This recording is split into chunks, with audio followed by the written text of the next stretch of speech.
Welcome back, Deep Divers. We're switching gears a bit today and launching a brand new segment here. Ooh, exciting. It is. We're calling it RWG Publishing. Basically, we're going to crack open some of the most exciting upcoming books. Oh, I love that. Yeah.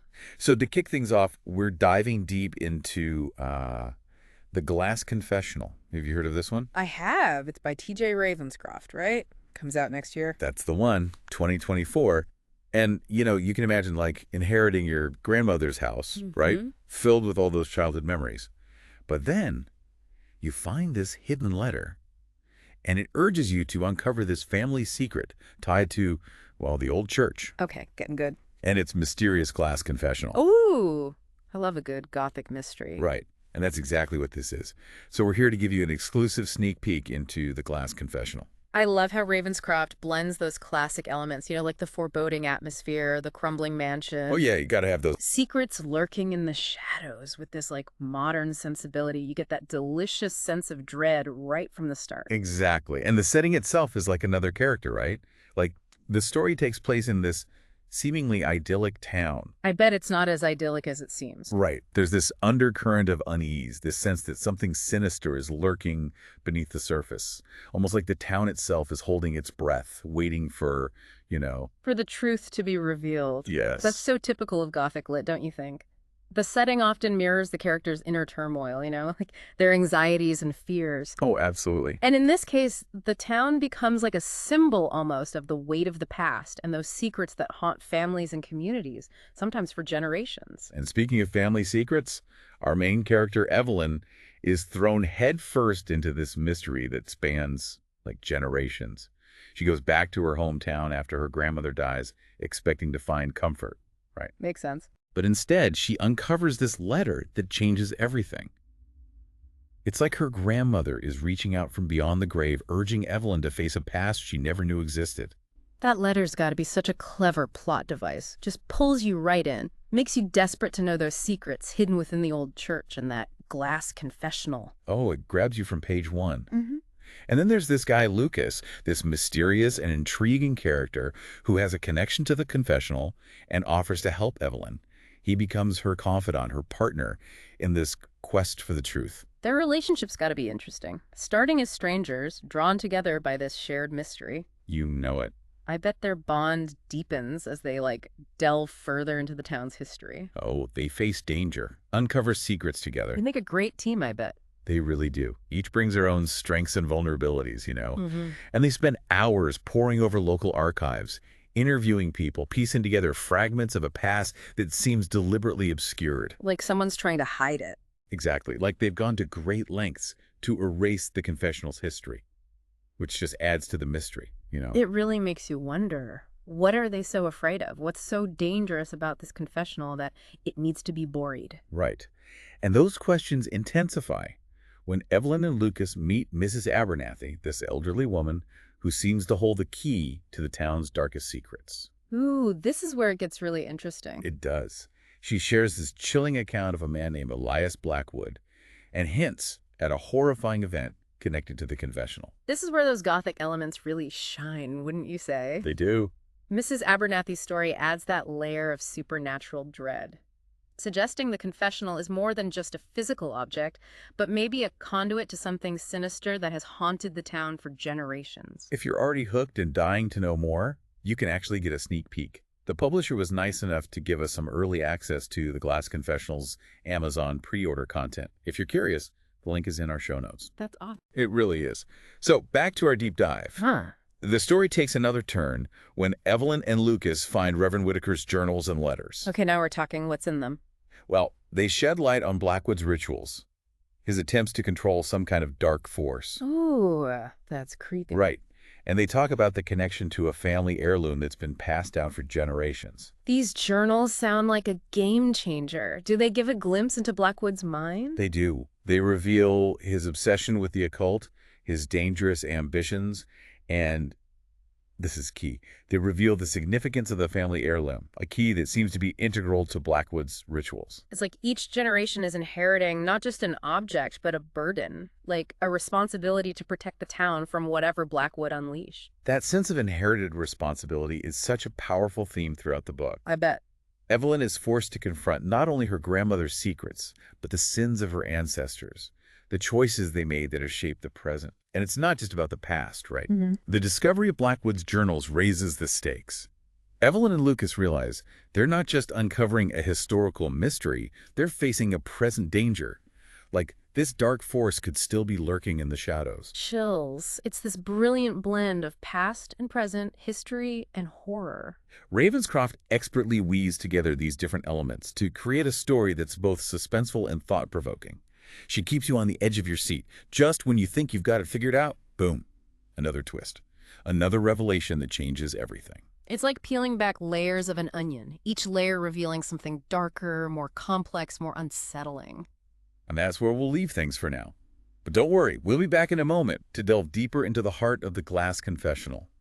We'll explore the climax, the aftermath, and all those lingering questions that'll keep you thinking long after you finish the book. It's interesting, how Ravenscroft doesn't really define this dark force. Yeah. Is it supernatural or some psychological thing, the town's trauma, or something else entirely? Right. It's left open, Yeah, it is. And that adds, I think, a whole other layer of complexity to the story. You're right, it's never explicitly stated. But that's part of what makes it so unsettling, right? It makes you think, like, what do I believe? What's my interpretation? Exactly. And it makes you think about how your own beliefs shape how you see the story. Oh, absolutely. Speaking of interpretations, what did you think about the climax? Oh, man. Without giving too much away, Evelyn and Lucas, they have to make a choice. Yeah. Destroy the dark force or try to contain it, protect the town, but how? It's not an easy decision. Right. It's such a pivotal moment, and it forces them to really look at what they believe. Yeah. Good and evil and all that. Yeah. It makes you ask yourself, what would I do? Yeah, and what does it even mean to protect a community? Right. Getting rid of all threats no matter what, or figuring out how to live with them. These are some heavy questions. Yeah. And that's one of the things I love about the Glass Confessional. It's not just a fun mystery. It really stays with you. It makes you think. I agree. And the aftermath of the climax is really something, too. Oh, yeah. You see the town trying to come to terms with everything, trying to heal. It's not easy. It's so realistic. Yeah. Secrets and lies have a way of lingering. The truth can be painful. And things don't always just wrap up neatly. Exactly. And the characters, they go through so much, they grow, but they also carry those scars. Evelyn especially, she transforms so much. Yeah. At first, she feels lost, burdened by her family's past. But then she steps into this role, almost like a protector. It's a powerful arc, isn't it? She finds strength in confronting the darkness and purpose. Yeah, and then there's that epilogue. More questions than answers, right? Yeah. Evelyn gets this mysterious letter, hints at a hidden location, more secrets. Almost like Ravenscroft is saying, hey, the story isn't over. It's brilliant. Makes you want more. It says that the search for truth, well, it's never really over. And speaking of wanting more, if you're intrigued by The Glass Confessional, check out the link in our show notes. More info about the book, pre-order content, a sample chapter. You can get a feel for Ravenscroft's writing style. It's worth it. I'm excited to hear what you think once you've had a chance to dive in. Now let's shift gears a bit. What struck you about Ravenscroft's writing? She blends genres so well. Oh, yeah. Gothic mystery, thriller, even historical fiction. It all works together seamlessly. She's a talented storyteller. She doesn't shy away from tough themes. But she makes it accessible, keeps you engaged. And the pacing, the characters, the atmosphere, it's immersive. You feel like you're right there with Evelyn and Lucas. Totally. And the symbolism. The Glass Confessional itself, it's so powerful. Transparency, confession, the weight of guilt and shame. But it also represents those dangers, right? Repressed emotions, the darkness that grows when we don't face our past. It's a powerful image. It reminds us how important it is to face those demons for ourselves and for our communities. It ties into the whole theme of healing that runs through the book. It's not just about revealing secrets, but understanding how they shape us, how we move forward, build a better future. And that's something we need today, don't you think? The world feels so divided. The Glass Confessional reminds us we can heal, we can forgive, we can rebuild, even in the face of darkness. Absolutely. That's what makes this novel so compelling. It's not just an escape. It speaks to our fears and our hopes, makes us think about our own lives and the choices we make. It's a story that sticks with you, makes you wonder, makes you want to explore more, and maybe, just maybe, it gives you a little bit of hope. Beautifully said. Yeah. So what resonated most with you? What are your thoughts on the characters, the themes, the ending?